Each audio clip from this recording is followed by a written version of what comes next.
ಧರ್ಮಸ್ಥಳ ಕೇಸ್ನಲ್ಲಿ ಮಹತ್ವದ ಬೆಳವಣಿಗೆ. ಎಸ್ಐಟಿ ತನಿಖೆಯ ಬಗ್ಗೆ ಅಸಮಾಧಾನ ಹೊರಹಾಕಿದಂತಹ ಪತ್ರ ಅಂತಿಮ ಹಂತ ತಲುಪಿದಂತಹ ಪತ್ರ ಇದು ಅಂತಿಮ ಹಂತವನ್ನ ತಲುಪಿದೆ ಅಂತ ಹೇಳಲಾಗ್ತಾ ಇರುವಂತದ್ದು.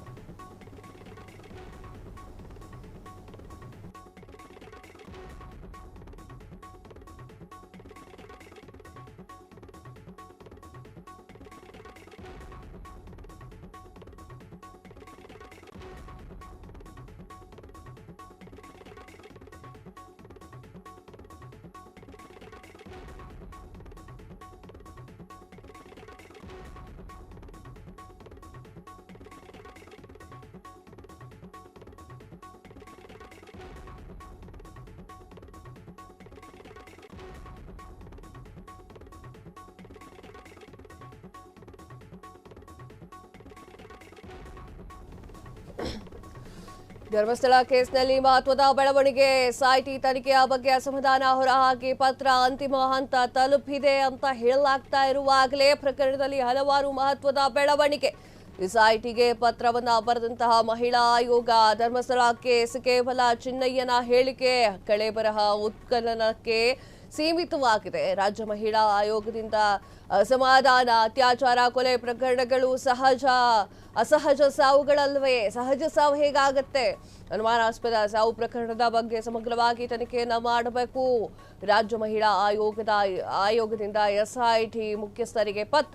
ಮಹಿಳೆಯರ ಅಸಹಜ ಸಾವು ಅತ್ಯಾಚಾರ ಪ್ರಕರಣದ ಸಮಗ್ರ ತನಿಖೆ ನಡೆಸಿಲ್ಲ. ಜೊತೆಗೆ ಕಳೆದ 20 ವರ್ಷಗಳ ಅಸಹಜ ಸಾವಿನ ತನಿಖೆ ಕೂಡ ನಡೆಸಬೇಕು ಅಂತ ಹೇಳಿ ಪತ್ರಗಳನ್ನ ಬರೆದಿರುವಂಥದ್ದು. ಎಸ್ ವೀಕ್ಷಕರೇ, ಧರ್ಮಸ್ಥಳ ಪ್ರಕರಣ ಸಾಕಷ್ಟು ತಿರುವನ್ನ ಪಡೆದುಕೊಳ್ತಾ ಇರುವಂತಹ ಪ್ರಕರಣ. ಇನ್ನೂ ಕೂಡ ಡೆಡ್ ಎಂಡ್ ಅನ್ನೋದೇ ಕಾಣಿಸ್ತಾ ಇಲ್ಲ. ಧರ್ಮಸ್ಥಳ ಗ್ರಾಮದಲ್ಲಿ ಅಕ್ರಮ ಶವಗಳನ್ನ ಹೂತಿಡಲಾಗಿದೆ ಎನ್ನಲಾಗ್ತಾ ಇರುವಂತಹ ಪ್ರಕರಣಕ್ಕೆ ಸಂಬಂಧಪಟ್ಟಂತೆ ತನಿಖೆ ನಡೀತಾ ಇದೆ. ಎಸ್ಐಟಿ ಅಧಿಕಾರಿಗಳು ಇಂಚಿಂಚು ಮಾಹಿತಿಯನ್ನ ಕಲೆ ಹಾಕಿ ವಿಚಾರಣೆಯನ್ನ ನಡೆಸಿದ್ದಾರೆ. ತನಿಖೆ ಕೂಡ ಅಂತಿಮ ಹಂತವನ್ನ ತಲುಪ್ತಾ ಇದೆ. ಈಗಲೇ ಮಹತ್ವದ ಬೆಳವಣಿಗೆ ನಡೀತಾ ಇದೆ. ಎಸ್ಐಟಿಗೆ ಮಹಿಳಾ ಆಯೋಗದಿಂದ ಪತ್ರಗಳು ಬಂದಿದೆ.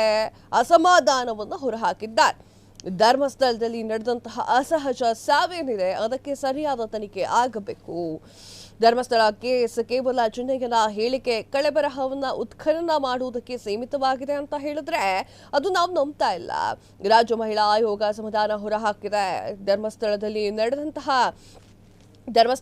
ನಡೆದಿದೆ ಅಂತ ಹೇಳಲಾಗ್ತಾ ಇರುವಂತಹ ಅತ್ಯಾಚಾರ ಕೊಲೆ ಪ್ರಕರಣಗಳ ಹಾಗೂ ಅಸಹಜ ಹಾಗೂ ಅನುಮಾನಾಸ್ಪದ ಸಾವು ಪ್ರಕರಣಗಳ ಬಗ್ಗೆಯೂ ಕೂಡ ಸಮಗ್ರವಾಗಿ ತನಿಖೆ ಆಗಬೇಕು ಅಂತ ಹೇಳಿ ಮಹಿಳಾ ಆಯೋಗ ಪತ್ರದಲ್ಲಿ ಉಲ್ಲೇಖ ಮಾಡಲಾಗಿದೆ. ಧರ್ಮಸ್ಥಳ ಈ ಒಂದು ಜಾಗದಲ್ಲಿ ಅನುಮಾನಾಸ್ಪದ ಸಾವು ಪ್ರಕರಣಕ್ಕೆ ಸಂಬಂಧಪಟ್ಟಂತೆ ಎಸ್ಐಟಿ ತನಿಖೆಯ ವ್ಯಾಪ್ತಿಯ ಬಗ್ಗೆ ಮಹಿಳಾ ಆಯೋಗ ಅಸಮಾಧಾನವನ್ನು ಹೊರಹಾಕಿದೆ. ಮಹಿಳೆಯರ ಅಸಹಜ ಸಾವು ಅತ್ಯಾಚಾರ ಪ್ರಕರಣದ ಸಮಗ್ರ ತನಿಖೆ ನಡೆಸಿಲ್ಲ. ಜೊತೆಗೆ ಕಳೆದ 20 ವರ್ಷಗಳ ಅಸಹಜ ಸಾವಿನ ತನಿಖೆ ನಡೆಸಬೇಕು ಅಂತ ಹೇಳಿ ಪತ್ರದ ಮೂಲಕ ಮಹಿಳಾ ಆಯೋಗ ಆಗ್ರಹಿಸಿದೆ. ಒಂದೊಮ್ಮೆ ಈಗಾಗಲೇ ತನಿಖೆ ಏನಾದರೂ ಆಗಿದ್ರೆ ಫುಲ್ ಸ್ಟಾಪ್ ಏನಾದರೂ ಆ ತನಿಖೆಗೆ ಇಟ್ಟರೂ ಕೂಡ ಮತ್ತೊಮ್ಮೆ ತನಿಖೆ ಆಗಬೇಕು ಅಂತ ಹೇಳಿ ಅವರು ಹೇಳಿದ್ದಾರೆ. ಒಂದೊಮ್ಮೆ ಈಗಾಗಲೇ ತನಿಖೆಯನ್ನು ನಡೆಸಿದ್ರೆ ಆಯೋಗಕ್ಕೆ ವರದಿಯನ್ನು ಕೊಡಬೇಕು ಅಂತ ಹೇಳಿ ಮಾಹಿತಿಯನ್ನು ನೀಡಿ ಅಂತ ಹೇಳಿ ಪತ್ರದಲ್ಲಿ ಉಲ್ಲೇಖ ಮಾಡಿದ್ದಾರೆ. ಇಲ್ಲವಾದರೆ ಸಮಗ್ರ ತನಿಖೆ ನಡೆಸಿ ವರದಿ ನೀಡುವಂತೆ ಎಸ್ಐಟಿಗೆ ಮಹಿಳಾ ಆಯೋಗ ಸೂಚನೆಯನ್ನ ನೀಡಿದೆ.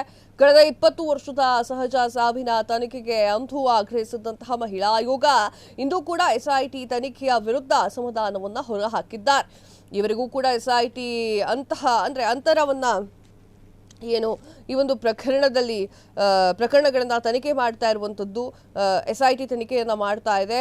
ಆ ಮಾಹಿತಿಯನ್ನಾದ್ರೂ ನೀಡಿ ಅಂತ ಹೇಳಿ ಮಹಿಳಾ ಆಯೋಗ ಈಗ ಕೇಳ್ತಾ ಇರುವಂತದ್ದು. ವೀಕ್ಷಕರೇ, ಕ್ಷಣ ಕ್ಷಣದ ಸುದ್ದಿಗಳಿಗಾಗಿ ಫ್ರೀಡಂ ಟಿವಿ ಸಬ್ಸ್ಕ್ರೈಬ್ ಮಾಡಿ, ಲೈಕ್ ಮಾಡಿ ಹಾಗೂ ಫಾಲೋ ಮಾಡಿ. ಹೊಸ ಸುದ್ದಿಗಳ ನೋಟಿಫಿಕೇಶನ್ಗಾಗಿ ಬೆಲ್ ಐಕಾನ್ ಮೇಲೆ ಕ್ಲಿಕ್ ಮಾಡಿ.